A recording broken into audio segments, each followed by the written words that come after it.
Welcome to your perfect start into Tainted Grail, turning you into a speedrunning, spell-slinging, mace-clapping maniac. And if an enemy hits you back, you can just suck the life out of them while you keep bashing their noggin in. You're a monster. Let me show you how to make it work in the first 30 minutes. Begin a new game in the Prologue. For character customization, the only important thing is to give yourself an evil mustachio and give it a weird color, because otherwise, why even bother? Difficulty can be adjusted during the game. That being said, Adventurer is the normal and already plenty challenging. If you want to do Veteran, don't do it. Go for Adventurer. You wake up and this lad is asking you to choose your class, but that's not completely true because you're pretty much going to get these bonuses from the beginning on, but you can build them up over time anyways. I want to use two-handed weapons. I get my two-handed weapon skill up. You'll just start with +3 already. And since we're going to play a mage that's also going to wield light armor most of the time, we're going to begin with one-handed, light armor, magic +6, and also alchemy to make our potion crafting better. And then you choose the lower option to get even more magic bonus and the burning ember. Step out of your cell, loot the dude empty, equip every single piece that he has given you. And I'm pretty much going to fast track you through the prologue so you don't miss the important things. But there's more to discover, so take your time. We're going to head to the right because this guy has the guard key for us. And don't worry, you can really loot everything. Cooking recipes, meals, and the lockpicks.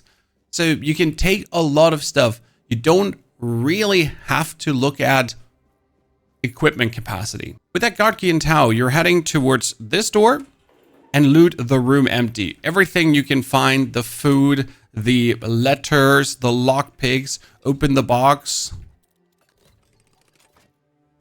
to get yourself tons of potions, flour, like everything that's not nailed to the walls. Then we're heading down the corridor and we'll get attacked by a zombie. That's again fireball spam. Fireball spam just being so efficient. I mean, literally being a meanie beanie. Alt, evade, kill him. Good. Next step is going to take the key from the dude that's lying here on the ground. And you're gonna also interact with a node because this key teaches you the alchemy recipe for potions. Ta-da. Good. You can now loot this room to get yourself the potions, kill the dude if you want, but we just want to get past him because there is a little ring to grab yourself. Not straight, head to the left. And we're going to lockpick the cell in front of us. The dude is in despair. Beat him up if you like. Open the door. Be nice to the dude or he's just going to kill you. And head towards the cell at the end. There's your friend, the rat dude, but you also get a Lether health ring. This doesn't hurt. I mean, it literally increases your health by 5. You want to have that. Head outwards, so back past the cell, down the corridor, all the way into the next area where all these poor priests get dumpstered. Pick up the healing potions where you can. Just loot them empty because they actually give you a dagger and that dagger is better than the club. Then we're heading downstairs through the bloody ruins. Whoop.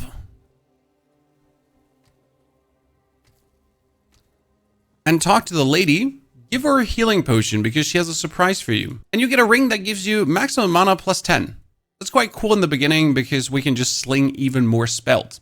Take the elevator back upwards and head downstairs. Grab the shovel. We need a shovel to dig holes. Later, that is for treasures. Then instead of heading to the dude, we're going to the right because there's a good armor piece waiting for us that you definitely want to have. It's a little fight that you should be able to take with the power of magic. Blast him into smithereens. If he fireballs, dash. If he attacks you, dash again. And then you can just hit him 1, 2, 3 while blasting even more fireballs into him. You really shouldn't be in any way endangered. Make sure to have your either food or healing potion ready that you can heal yourself. See, like now I am damaged, so I ate my healing potion. And then we'll just slice and dice him up further. You can obviously do it a bit more careful and not so, careless like me. You want to loot this guy because he gives you another chest plate. That's another max health plus 5 and 2 armor instead of 1 armor. Quite useful. Loot the red priest because, well, they get even more stuff you can sell later for coin. Head back upwards to the dude standing at the door. And go past him. Loot everything that's not nailed to the walls. Destroy the poor little zombie priest. Again, fireballs for the win. Then rotating, stabbing around, right? I mean, you're already like a menace. You can't really be stopped. Make sure to not jump downwards this hole. Go down slow. You might break a bone and then just have to reload. Kill the second priest.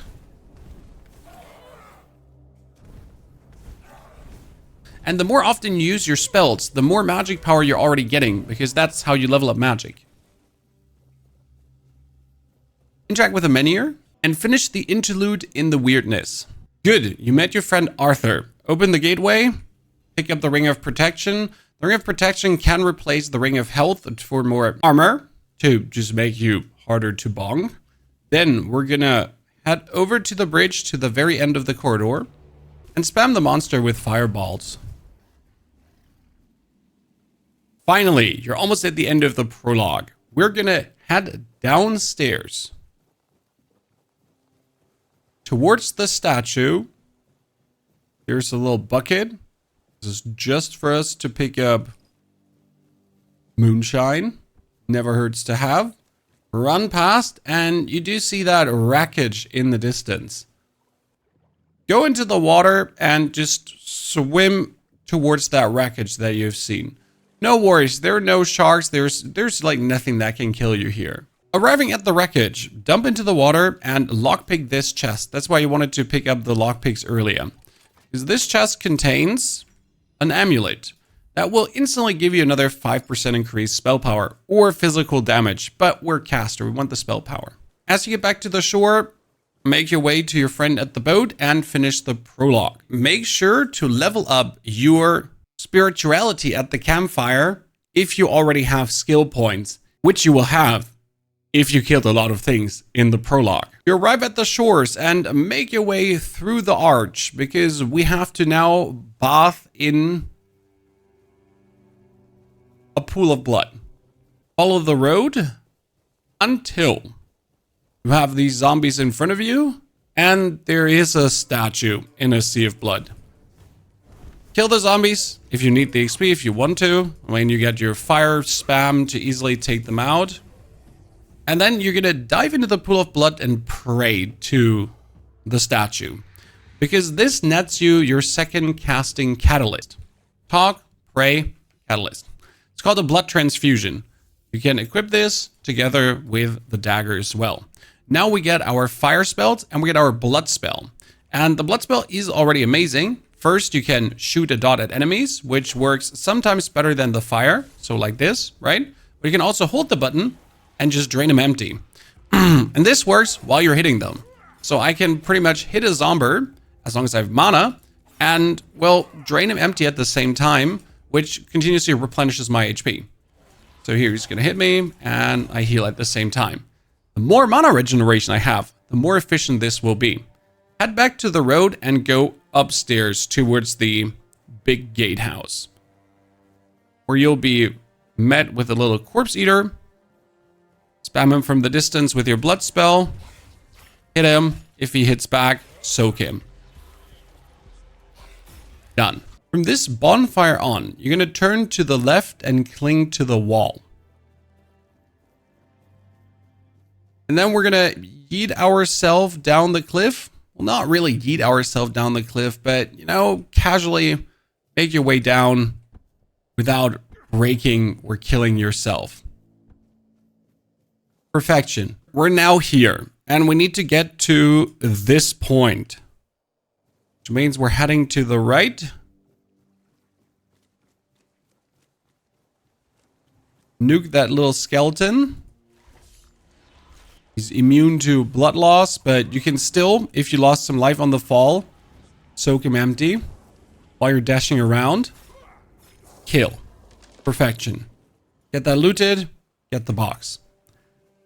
Head through this, and now make sure to save, because the enemies are going to be on the tougher end. You're fighting a bunch of fast flitting red caps. There's one, and there are the others. I'm going to try to aggro one alone, but it's probably not going to work. As you see, they're flitting around. So easiest is to just hit them and make sure to keep your drain spell up, that when they get you, you're just consistently draining back. See, this has kept me nicely alive. First rat cap down. I'm returning mana already. I'm trying to stay agile on my feet. I'm going for the next drain, and I'm getting myself up again. Use your King Arthur power to really then hammer it home, because if they're slowed down, you can just easily take them out. Done. And this leads us to the best thing. In the main hut here, there we got a chest. Loot the chest and get yourself the Druidic gear. This now provides you, if you have 3 spirituality, with good armor, but also mana regeneration. And tons of that. That's 0.5, 0.3, 0.5, another, what was it? 0.2, and with the gloves, 0.3. Now we need to get level 3 and put 2 points into spirituality to have this activated. But you should be level 3 already. Quickly killed some drowners, leveled to 3, and now let me show you how well this works. We're going pretty much up from a 2 mana per second up to 4 mana per second. And in our skill tree under spirituality, we're spending our points just simply into bonus spell damage. Later, we'll put points into elemental shock. That one is going to be huge. With this mana regeneration now, and the blood sucking spell, I'm gonna just walk up to this guy, activate my blood sucking, and clap away at him while we're consistently soaking him empty. Even multiple opponents wouldn't be a problem. Walk up to the guy, start soaking, get full, start hitting away. Oh no, he hit me, who cares? And look at my mana, how quickly it gets back up. I just have to ignore the enemies for a bit. Then again, go for the mana soaking. Just rotate a bit that we're not getting hit every single hit. But even if we do get hit, mana soaking on again, clapping away, right? It's not like that anyone will actually get me ever really killed. So my mana is going back up again, full force, right? We can still dash while we're soaking, don't forget. So we don't actually have to get hit. And I won without a single hit, without a single issue. And all this sweet loot is for me. But we're not even at the pinnacle of what we can do. We made our way up from the beach to the bandit camp. And now we're going to go to the left side. Because that's where we're going to meet a friendly necromancer. Well, he's not actually friendly, but we really want to have his gear. For the necro, there's also a quest you can pick up from this dude hanging around the tower. And then we're going to make ourselves down the road to the crypts. There'll be a lot of skeletons. Fire works against them. But you can just easily continue doing your blood sucking together with your stabbing. Works hand in hand. If there's too many mobs at the same time, pull out your fireball and then you can charge it and just do a explosion that hits multiple enemies. Now, see, like I can just still hit away, go for the sucking, first skeleton down. Next skeleton attacking, same continues, right? It's this pretty easy peasy lemon squeezy. And we'll just keep doing that, right? Nothing really stands a chance here. Oh, he actually hit me hard. Because this is, you know, like usually I would be, let's say, 4 levels higher before I go here. But hey, I went here early. And you go into the crypt. In order to get into that crypt, you're just going to soak him dry and beat him up. He's not really doing much damage back to you. It's no threat. And he gets you the key into the crypt. Perfection. Fast track yourself past all the zombies. Keep up with your life-sucking hitting scheme and dodge some hits in between so you actually stay full HP. Then get scared by a lost knight turning alive and being actually an absolute menace, but They do slow attacks, so you can again soak them and just hit them. They won't actually kill you. Just make sure that you always have enough stamina to kind of get out of their attacks. They do give tons of XP, so you really do actually want to kill them. And at the end of all of this, you find the Necromancer, safe. Now you're going to challenge him to a dance-off. Soak him, hit him, soak him, hit him. And as you kill the man, he drops you the Skull Stuff, Burning Ember, Skeleton Armor, Soul Salvage, Necromancer Mask, and Leather Boots. Now for this, we don't have the levels yet. But as soon as we get our spirituality up to 5, we get 10 bonus mana and more armor. And his robes are also giving us 2.5 mana regeneration. 2 better pieces than what we have. But the main cool thing is the Skull Staff. Does more damage than our dagger, has block, and also increases mana shield by 10%, plus on hit restore 10% of the damage dealt as mana. This now officially allows you to hit the enemy while you're soaking. Right? So I can walk in with this stuff while I'm hitting stuff and soak back at the same time. Let me find the skeleton. So we're depleting our mana, right? But we're also hitting him. So we're restoring our mana.